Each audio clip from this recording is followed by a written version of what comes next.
Muy buenos días, tengan todos ustedes bienvenidos a En Busca de Virtud. Mi nombre es Luz Ramírez. Hoy es martes 17 de septiembre y estamos continuando con una serie que iniciamos hace 8 días, La Ciudad de Refugio. Continuaré con el tema el día de hoy. Tengo el tema en mi corazón y espero que sea de bendición para tu vida como lo ha sido para la mía. Bienvenidos todos. Voy a orar antes de iniciar y pedirle al Espíritu de Dios que sea Él el que nos disipule. Amén. Espíritu Santo, en esta hora venimos suplicando tu intervención. Venimos suplicando que seas tú el que te haga presente en este momento de aprendizaje. Es posible aprender, Señor, pero la mente natural no va a poder entender lo espiritual. Y es lo que venimos clamando hoy, Espíritu de Dios, que seas tú dándonos oídos para oír la voz de Dios y que tu palabra venga a ser como esa espada de doble filo que separe el alma del espíritu y sea tan poderosa la semilla que haga que demos fruto en tu nombre, Jesús. Te ruego, Espíritu de Dios, que el agua de tu palabra nos venga a limpiar, pero también a sustentar y a refrescar, que nos venga a fortalecer para el caminar que tenemos por delante. En el nombre de Cristo te doy gracias, Espíritu de Dios, por la obra que has comenzado en cada uno de nosotros y porque no te has dado por vencido, sino que día a día la sigues perfeccionando. Muchas gracias, mi buen Señor. A ti sea la gloria hoy y para siempre. En el nombre de Cristo, nuestro Señor y Salvador, Jesucristo. Amén.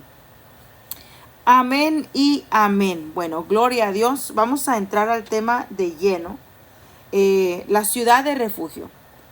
Nuestra base bíblica está en Números 35, 9 al 28. Y dice, el Señor le ordenó a Moisés que les dijera a los israelitas, cuando crucen el Jordán, entren a Canaán, escojan ciudades de refugio donde puedan huir quien inadvertidamente mate a alguien. Esa persona podrá huir a esas ciudades para protegerse del vengador. Así se evitará que se mate al homicida antes de ser juzgado por la comunidad. 6 serán las ciudades que ustedes reservarán como ciudades de refugio. 3 de ellas estarán al lado del Jordán y las otras 3 en Canaán. Estas 6 ciudades les servirán de refugio a los israelitas y los extranjeros, sean estos inmigrantes o residentes. Cualquiera que inadvertidamente dé muerte a alguien podrá refugiarse en estas ciudades. Será la comunidad la que, de acuerdo con las leyes, deberá de arbitrar entre el acusado y el vengador. La comunidad deberá proteger del vengador al acusado, dejando que el acusado regrese a la ciudad de refugio donde huyó y se quede allí hasta la muerte del sumo sacerdote que fue ungido con el aceite sagrado. Pero si el acusado sale de los límites de la ciudad de refugio a donde huyó, el vengador podrá matarlo y no será culpable de homicidio si lo encuentra fuera de la ciudad. Así que el acusado debe permanecer en su ciudad de refugio hasta la muerte del sumo sacerdote. Después de eso podrá volver a su heredad. Bien, está hablando aquí la porción bíblica de una segunda oportunidad. Hay veces que cometemos errores, pecamos contra Dios y pensamos que ya no hay esperanza, que ya no hay segundas oportunidades o que no hay a dónde correr y pedir auxilio. Nos enseña el libro de Números que hay una ciudad de refugio. En el Antiguo Testamento, cada una de estas ciudades de refugio tenía un nombre, el cual daba a entender cuál era la función de esa ciudad. Ahora nosotros tenemos una ciudad de refugio y ese es Jesucristo nuestro Señor. Vamos a explorar hoy la ciudad de Siquem. El lunes pasado hablamos acerca de Sedes. Sedes quiere decir santuario. También se traduce como consagrar, ser dedicado, purificar, santificar, ser señalado. Entonces, esta ciudad de refugio es para los pecadores. Es esa ciudad donde podemos correr y escondernos para recibir el perdón de pecados, la limpieza de nuestra alma, la purificación de nuestras manos, ese nuevo calzado y esa nueva fuerza para continuar caminando, buscando la santidad y buscando agradar a Dios. Entonces la ciudad de Sedes es ese lugar donde somos sellados por el Espíritu Santo para no volver atrás, y el Espíritu de Dios nos enseña y nos impulsa a seguir adelante.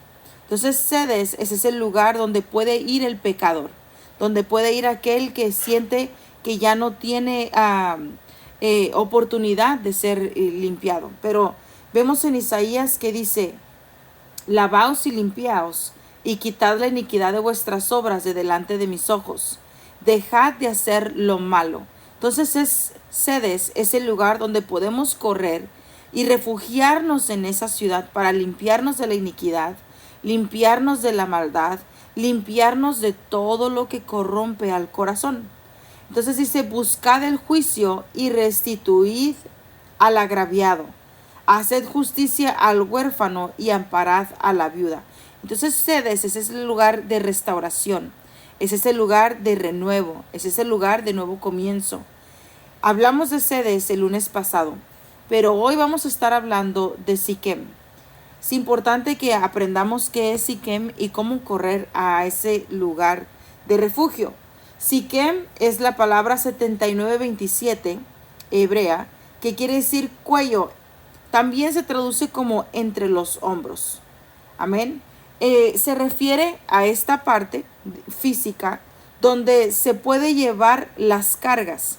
Yo me recuerdo cuando he ido a lugares rurales, la gente no tiene medios de transporte, pero de alguna forma tienen que llevar sus cosas de un lado a otro.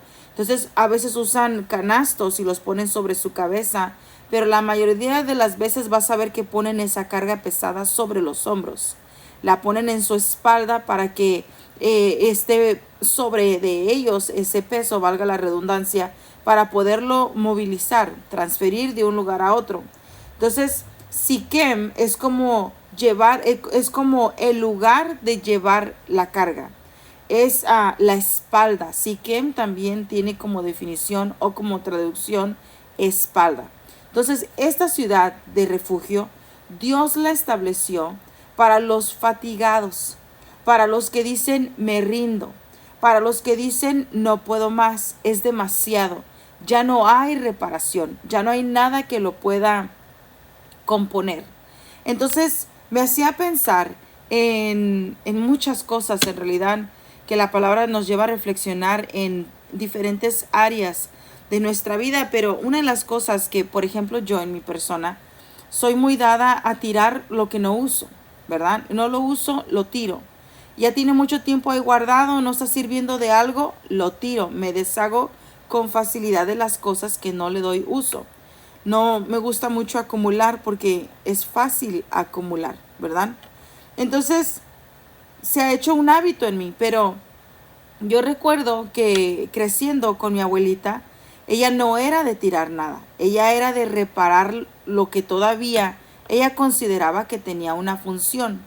Entonces, por ejemplo, si yo veo algo un poquito, un pantalón, supongamos, que se le desbastilló la costura de mero abajo. Entonces yo decía: oh, ya no sirve el pantalón, hay que tirarlo. Mi abuelita hubiera dicho: no, tráelo, hay que quitarle la costura vieja, hay que reparar ese espacio, volverlo a coser, y el pantalón queda como que aquí no pasó nada. Entonces, esta nueva generación, somos muy dados, yo creo en esa frontera, ¿verdad? A deshacernos de las cosas y no buscar repararlas. Mientras que la generación pasada buscaba repararlo todo, ¿verdad? Mi esposo es mayor que yo, 15 años, y yo lo miro a él, que él todo lo quiere reparar. Yo le digo: tíralo, compramos uno nuevo. Y él: no, todavía lo podemos usar, y busca cómo repararlo. Entonces me llama la atención la diferencia de cómo vemos las cosas. Y eso se aplica muchas veces a nuestra vida. A veces pensamos: ya no hay reparación, ya no hay solución. Como ya no hay solución, esta situación se ha vuelto cargosa a mi vida. Esta situación se ha vuelto pesada.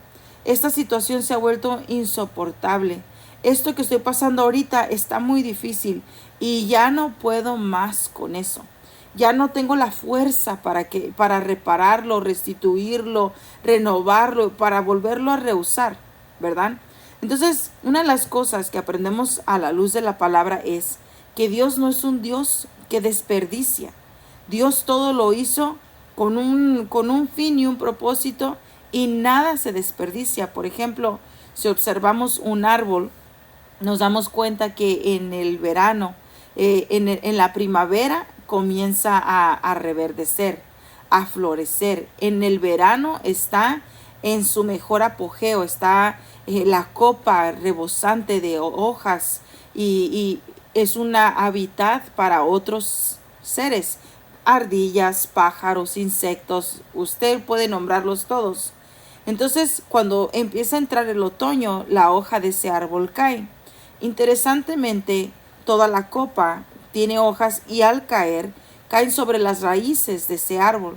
Entonces, esas hojas viejas vienen a preservar el árbol durante el invierno para que pase el proceso de congelación y después vuelve a empezar su ciclo una vez más. Entonces, cualquiera pudiera decir, esas hojas se cayeron porque son viejas y porque son viejas ya no tienen uso, ya no son útiles, ya no son servibles, ya no son necesarias. Pero Dios tiene un propósito aún para esas cosas. Entonces hay cosas que nosotros pudiéramos considerar como viejas, por lo tanto también las pudiéramos considerar inservibles, irreparables, inusables y queremos deshacernos de ellas. Entonces Dios lo que nos está diciendo es, cuando llegamos a esa faceta, a esa etapa, ese momento de cansancio, necesitamos comenzar a ver como Dios ve, con una visión de restaurador. Dios nos ha dado espíritu de restauradores, no de cobardía, no centrado en nosotros mismos, sino de amor.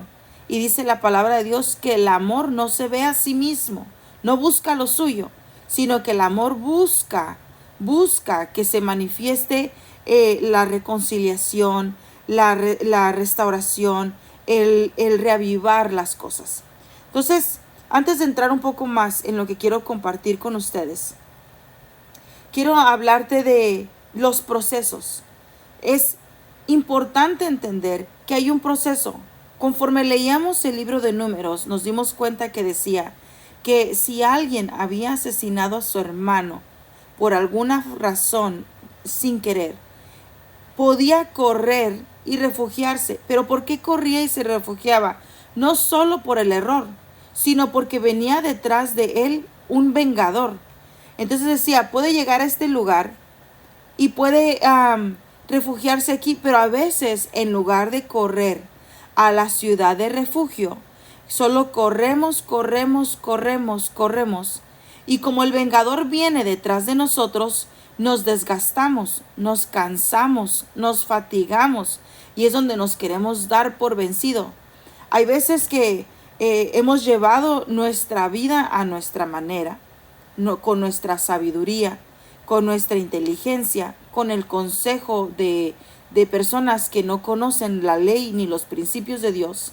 Y hemos querido llevar nuestras decisiones como mejor nos ha placido o como mejor nos ha convenido, sin consultar a Dios muchas veces. Y hemos cometido errores que han abierto la puerta a vengadores, que nos vienen siguiendo y nos acorralan, pero en lugar de darnos por vencidos y rendirlo todo a Dios, queremos seguir luchando con nuestra fuerza y el desgaste es aún mayor, ¿verdad? Entonces, a través de esta ciudad de refugio entendemos, no tienes que desgastarte huyendo del vengador. Corre a la ciudad de refugio. Mira, Mateo 11:28 dice lo siguiente: vengan a mí todos ustedes que están cansados y agobiados, y yo les daré descanso. Entonces, Dios quiere darte descanso, que no te sientas que vas solo. Cuando analizamos la vida de Jacob, nos damos cuenta de que él había hecho un trato con su hermano, el cual le vendió la primogenitura. Yo creo que hay cosas que tenemos que entender, de que ellos tenían un trato común. Jacob había cocinado un potaje, el cual lo vio apetitoso su hermano Esaú. Entonces Esaú tenía hambre y le dijo, dame de tu comida. Y él le dijo, te la doy a cambio de tu primogenitura. Entonces Esaú le tomó poco aprecio a la primogenitura y se la vendió como nada. Ok, te doy la primogenitura a cambio de un plato de ese potaje. Entonces no es tanto de que Jacob vino a querer robarle algo. Fue un acuerdo. Claro, uno fue astuto, el otro. Hay muchos detalles que no podemos entrar en eso porque nos desviaríamos del tema. Pero más adelante llega el momento en donde tiene que recibir la bendición el mayor porque el papá está por fallecer. Y Jacob, ayudado por su mamá, recibe la bendición y Saúl se molesta y va detrás de él. Entonces, cuando esto sucede, Jacob tiene que salir huyendo y llega corriendo a un lugar a refugiarse. Pero aunque estaba en ese lugar, él seguía en su interior no siendo restaurado, seguía huyendo, ¿verdad? Entonces hay veces que nos sucede así. A veces hemos tenido conflictos con nuestros papás, con nuestras mamás, con nuestros, diría alguien, papás y mamás, ese es nuestro esposo, nuestros hijos, un amigo, un hermano en Cristo, un desacuerdo que ha provocado que haya en nosotros inestabilidad emocional, que ha provocado que haya en nosotros guardado un rencor o guardado un sentimiento que le abre la puerta al vengador. Ayer estaba viendo una liberación y estaba siendo discipulado un joven. Entonces hablaba al espíritu que se había manifestado, le decía en el nombre de Jesús, sal fuera, pero se resistía. Entonces el que estaba discipulando le dijo, mira, déjate enseño. Ella no va a ser libre porque este espíritu está ligado a un sentimiento. Entonces le comienza a hablar, ¿te puedo hablar? Claro, le explica, hay un sentimiento en ti que sucedió en tu niñez y con los años se ha fortalecido. Ahora ese sentimiento es el que le da el derecho legal a este espíritu que te atormenta. Si quieres ser libre, tienes que perdonar. La muchacha lo piensa, baja la cabeza, lo vuelve a pensar otro poco y dice, bueno, está bien, ¿estás segura? Sí, bueno, ora conmigo y ora después de mí.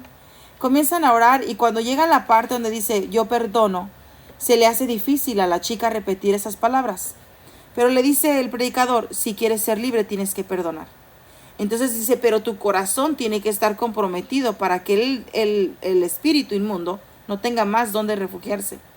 Entonces le dice, bien, lo perdono. Y se alinea su corazón con sus palabras, inmediatamente es libre. Dice, ya lo sentí que salió, he sido libre. Sin gritos, sin tirarla al piso, sin nada extravagante. Fue libre. ¿En dónde fue libre? En el perdón. Entonces hay veces que estamos huyendo del vengador, pero nosotros mismos estamos dándole carnada al vengador para que vaya detrás de nosotros. Y eso ha traído cansancio, y el cansancio, las ganas de darte por vencido. Ya no voy a ir a la iglesia. Ya no voy a ir a adorar a Dios a su casa. Es que los hermanos en la iglesia son hipócritas o son esto o son el otro. Lo que no tenemos presente en la mente es que así como tú estás en la escuela del alfarero, en la mesa del alfarero, así como estás tú en la mesa de donde te están quitando la imperfección y te están moldeando, así está tu hermano. Entonces a tu hermano también le están quitando la impureza y piedra con piedra se pule.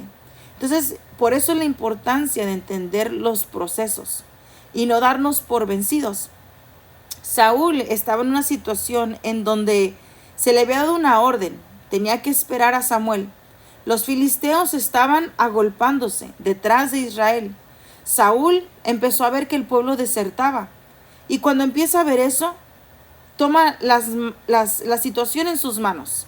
En lugar de esperar para que llegara el indicado, para el paso de liberación, para lo que tenía que suceder en ese lugar, él tomó la situación en sus manos. Y cuando lo hizo así, y se entera Samuel, le dice, ¿qué has hecho? Una locura es lo que has hecho. Hoy se hubiera hecho, ¿cómo se dice la palabra? Confirmado tu reino. Pero por cuanto has hecho locamente, Dios te ha desechado. ¿Por qué? Porque quisiste arreglar esta situación con tus manos. Porque quisiste arreglar esta situación. Es que me cansé de esperar. Prácticamente es lo que Saúl estaba diciendo. Me cansé de esperar. Ya no tenía la fuerza para esperar. Entré en miedo y no podía esperar. Entré en pánico y no podía esperar. Entonces, el sentirnos cansados y sentirnos agobiados y sentirnos desesperados y llegar a ese debilitamiento nos lleva a accionar en lugar de esperar a que Dios haya accionado por nosotros. Y puede ser mucho más devastador eso que lo primero. Hay veces está el matrimonio en una riña, en un ajuste, porque vamos creciendo y conforme vamos creciendo, vamos evolucionando. Y conforme vamos evolucionando, el pensamiento está cambiando, las hormonas están cambiando, el físico está cambiando, todo se está adaptando a una nueva etapa de la vida. Es en esos cambios que comienzan a haber desacuerdos entre la pareja. Empieza a haber un reajuste y comienza a haber discusiones, indiferencias, mentalidades distintas. Comienza a haber un choque entre los dos. Si las dos partes del matrimonio entendieran que es solo una faceta, que va a pasar, que es necesario esperar. Y alguna persona diría, pero ¿cuánto tiempo tengo que esperar antes de que esto termine? Porque yo ya no puedo. Ya no puedo. Los berrinches o los ataques de enojo o los arranques de desenfreno o que se va y me deja hablando solo o sola y yo ya no lo soporto, yo ya no quiero, y entra la fatiga.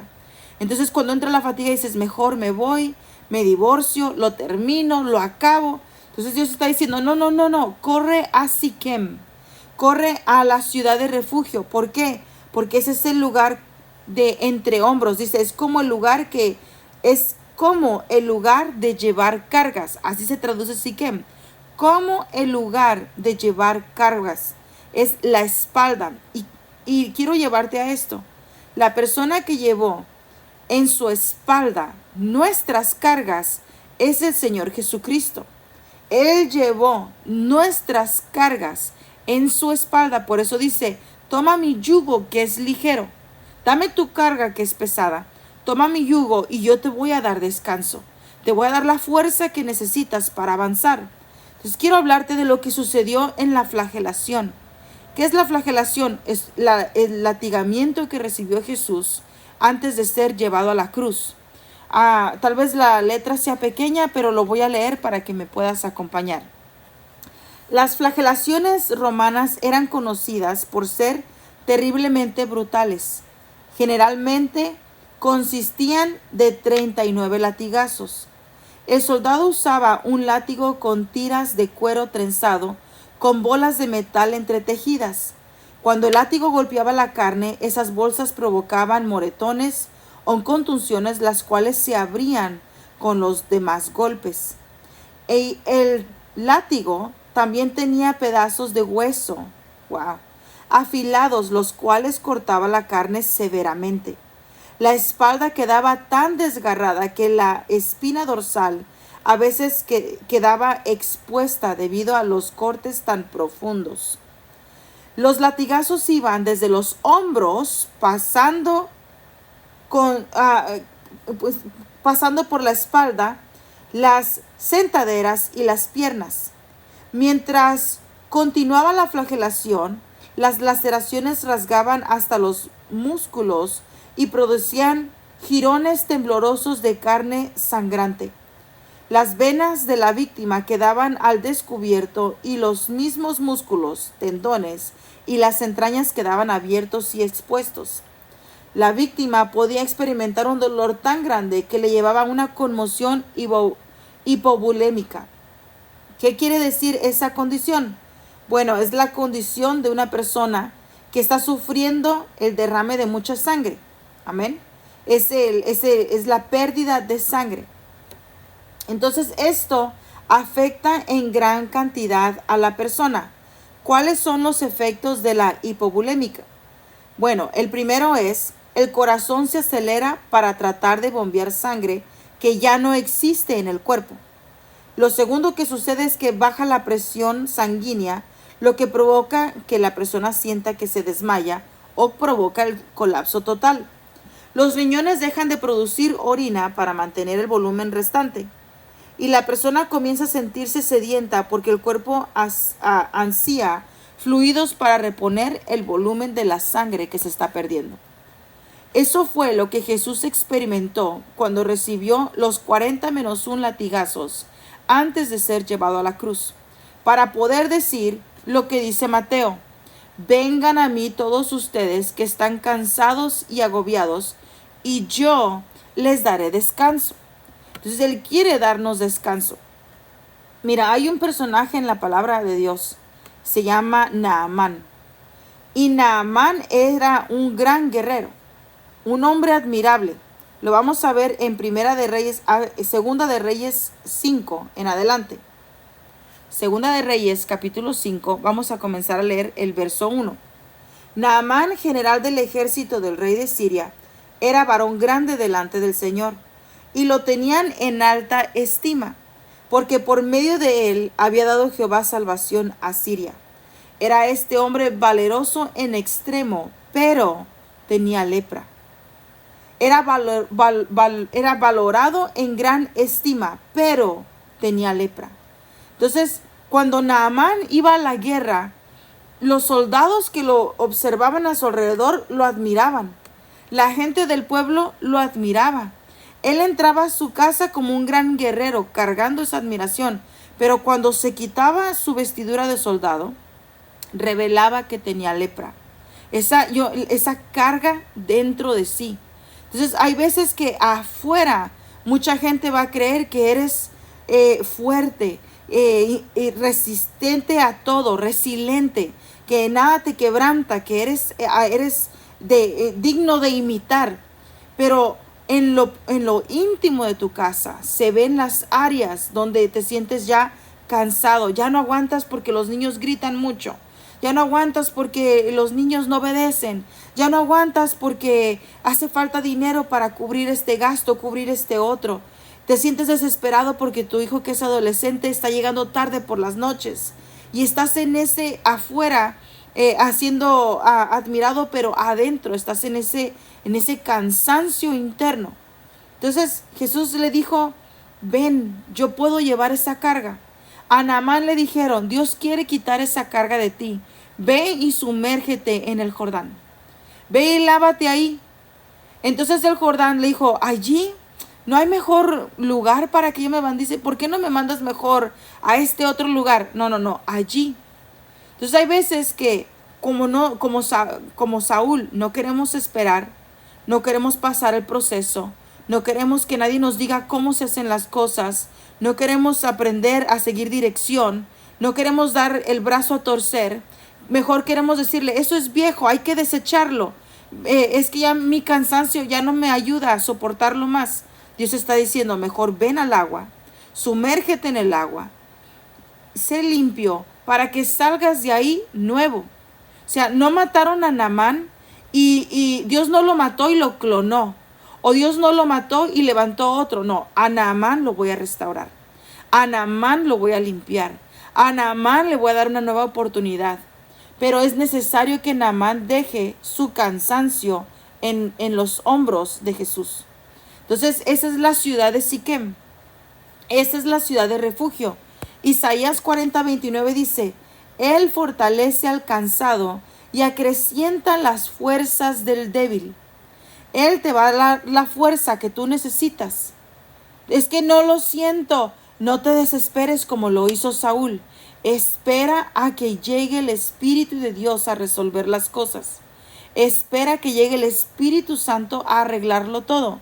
No lo quieras hacer tú por tu fuerza. Cuando Jacob salió huyendo de Esaú y se refugió en la casa, no recuerdo ahorita el lugar de la ciudad donde llegó, pero donde tomó por esposa a las dos esposas que tuvo, ya estaba ahí cuando le dijo, cuando iba de camino a ese lugar, le dijo: yo, Señor, pongo delante de ti mi camino. Si no me falta dónde vivir, si no me falta dónde comer, y tú me guardas en mi caminar, tú serás mi Dios. Entonces siguió su camino hacia ese rumbo. ¿Qué fue lo que sucedió ahí? En ese lugar se propuso comenzar a obedecer. En ese lugar se propuso a ya no hacer las cosas a su manera. Se propuso a dejarse guiar por Dios y comenzó a caminar. Tanto así que se enamora de esta hermosa mujer, creo que es Rebeca. Y si alguien sabe que me equivoco de nombre, me ayuda. Y llega a ese lugar y dice, oh, ella me agrada por esposa. Quiero a tu hija como esposa. Trabaja 7 años. Trabaja los 7 años, donde se sometió bajo la autoridad de su suegro. Y ahí fue procesado el corazón. Ahí fue transformado el corazón. Cuando se va a casar, no es la que él pidió. Era otra. Y le dijeron, trabaja 7 años por la que quieres. Y él se esfuerza. Sigue bajo sujeción. Sigue sometiéndose. Sigue en el Jordán. Porque el Jordán es un lugar de rendición, de humillación, de sumisión. Se mete una vez más en ese estado de obediencia y es procesado. Y ahí le dice, Dios, ya aprendiste la lección. Ahora es necesario que regreses a casa. Y cuando iba de regreso a casa, se encontró con el ángel, pelea con el ángel, pelea su bendición y le toca el muslo. Y no volvió a caminar igual. ¿Qué sucedió ahí? Ya no peleó con sus fuerzas. Ya no dijo, vengo cansado, ya no puedo con el desprecio de Esaú, no, dijo, voy a caminar ahora, guiado por Dios. Entonces Salmos 55:22 dice, entrégale tus cargas al Señor y Él cuidará de ti. No permitirá que los justos tropiecen y caigan. Eso fue lo que le pasó a Jacob. Aunque lo engañó su suegro, que pareciera que era injusto, Dios tenía un plan con eso. Entonces, como Dios te está procesando, lo que ahorita te está provocando cansancio, entrégaselo a Dios. Él fue flagelado, Jesucristo fue flagelado, fue maltratado en su espalda para hoy ofrecértela a ti y decir, déjame llevar la carga por ti. Entonces, entrégale tus cargas al Señor, dice Salmo 55:22. Y Él va a cuidar de ti. No permitirá que los justos tropiecen ni caigan. A veces pensamos, es que Dios se olvidó de mí. No. Dios no se olvida de lo suyo. Nosotros sí, somos dados a deshacernos de lo viejo. Dios no. Él es un Dios reparador, restaurador, Dios de pactos y Dios de oportunidades. Así que Dios te dice hoy, dame tus cargas y yo te invito a que las rindas hoy. Amén. Dios te dice hoy, yo te doy mi espalda y mi hombro, hijo mío, y yo te haré descansar. Isaías 40:10 dice lo siguiente, así que no temas porque yo estoy contigo, no te angusties porque yo soy tu Dios, te fortaleceré y te ayudaré, te sostendré con mi diestra victoriosa. Amén. Gloria a Dios, me tengo que ir, tengo 2 minutos.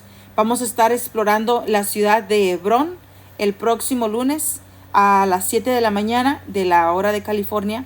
Y acompáñenme. Si fue de bendición esta palabra, te ruego que la compartas porque alguien necesita oír que Dios está dispuesto a llevar la carga en sus hombros. Amén. Que tengas un excelente día. Dios te bendiga y te sorprenda el resto de esta semana con su misericordia. Bendiciones.